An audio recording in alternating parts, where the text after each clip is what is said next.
Okay, this is April 13th, 2011, 7:10 p.m. This is an update on the progress being made on the 99 Ford Escort ZX2. Okay, so I finally got around to doing some diagnostic work.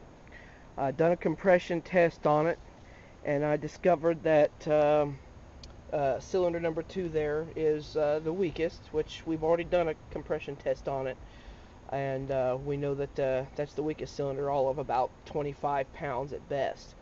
The rest of the cylinders have some variation, but nothing really significant for the mechanics of the engine. So what I've decided to do was a cylinder leakage test. And in order to do that, I needed to purchase a cylinder leakage tester tool, which I got at a tool store in Springdale, Arkansas.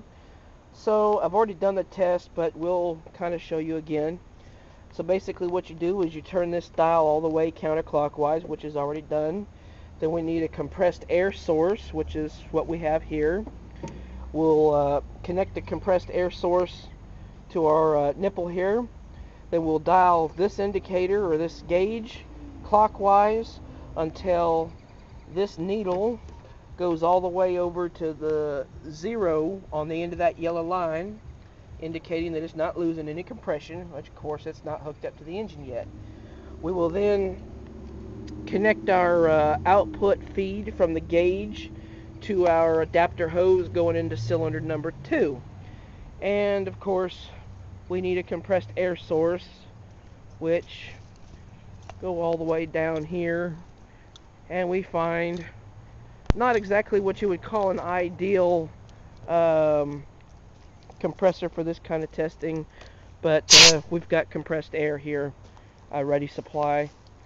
So this little $25 pawn shop compressor and $20 hose and a $45 or $8, whatever the hell it was, cylinder leakage tester, we will determine. Now the way you would do this is once you've got air applied to the engine, you would check the obvious places. You would check the rad cap, you would pull the dipstick out of the tube, or pull the cap. You would also pull the intake hose off of the throttle body there to listen. If you were getting air out of there, that would indicate a stuck or damaged or otherwise burnt intake valve.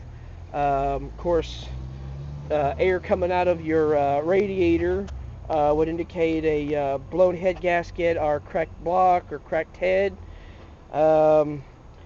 Air coming out your tailpipe back here, which I've already determined we don't have nothing coming out of here, but if you had air coming out of your tailpipe, that would indicate a burnt, stuck, or otherwise damaged exhaust valve. Of course, that would, I think, be noted pretty easily during engine operation, and although it had a pronounced miss, I didn't see any sign of leakage past that. I've already determined where the issue lies. So let's get this thing set up. Okay, so now we've got our compressed air hose from that air compressor back there tied into our cylinder leakage tester. We now rotate this this valve here until this needle rotates to the point where it's right there at the 0% leakage there on that yellow band. Just about there, maybe a little bit more. Probably won't, you know, we got a pretty good cylinder loss.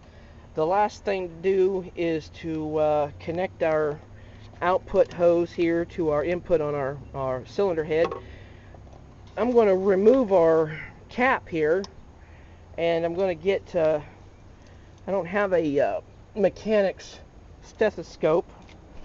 I suppose I should purchase one of them things one day, but this is kind of a poor man's way of doing it. A mechanic's latex glove. So let's see if we can find a vantage point so we can continue to record like that. If we're going to catch anything there. Okay, I think we're pretty good. Alright, so we connect our hose here from our gauge and compressed air source, and we've got airflow going into the engine. I can hear air going through the cylinder, and if you look at the gauge, we're looking at 60, I'm going to say 50 or 60% loss of compression. This engine's slightly warm because I had to run it to move it from the back side of the house to here. But what we'll do now, still hearing the air movement. Let's see if it's still going to do this thing. There we go. Well, get a good seal there. Alright.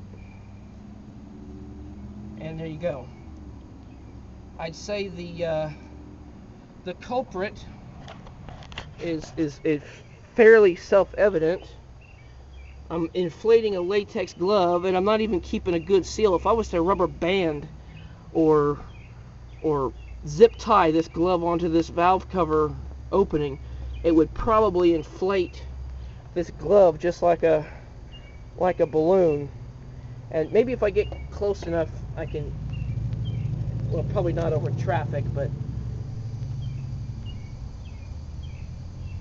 you could probably hear that coming right out of that valve cover, right out of that oil passage. And we know that we're not getting anything out of the coolant system. We're not seeing any bubbles or hearing anything coming out of the radiator. We're not, getting froth or foam or bubbles coming up, throwing antifreeze out of the radiator. I got good antifreeze in there. I've already checked the tailpipe. We're not losing compression through the exhaust. We're not losing compression. There goes my air compressor trying to keep up. We're not losing compression in the intake. I've already loosened that and listened there. It's pretty self-evident that when you're losing about 60, and if I had the air compressor set to a higher level and it was able to maintain it, because that is a smaller compressor, that is a compressor that's designed for smaller jobs, not keeping up for this kind of flow, it would show a much greater lack of pressure or maintenance of compression there. But you should not be able to inflate a glove with back pressure, or blow by, I should say, is the correct term, past the cylinder. So I'm beginning to lose daylight, and this is pretty much where we are. We've got a cylinder that's losing a lot of compression, and it's getting past the rings, damaged rings, maybe cracked ring or cracked piston. Either way, this engine it's going to come out. We're going to find another donor car. I've already got 2 leads, all within 100 miles, all cheaper than $400, and all wrecked. And we've got a family member coming in to intrude on our YouTube video. Yeah. In a moment. Huh? I'm on video camera with YouTube. Okay. So Call me when you get done. so we've got to confirm that the problem is in the rings. We're gonna have to buy an engine and install it. So this is what we found. There will be more update videos as I can make them, and I will probably come back on another day after later rain and show you what kind of blow-by you're supposed to get on a healthy cylinder. You're certainly not supposed to be able to inflate a latex glove at more than 60% loss, but that's where we're at. Thanks for watching. Comments welcome.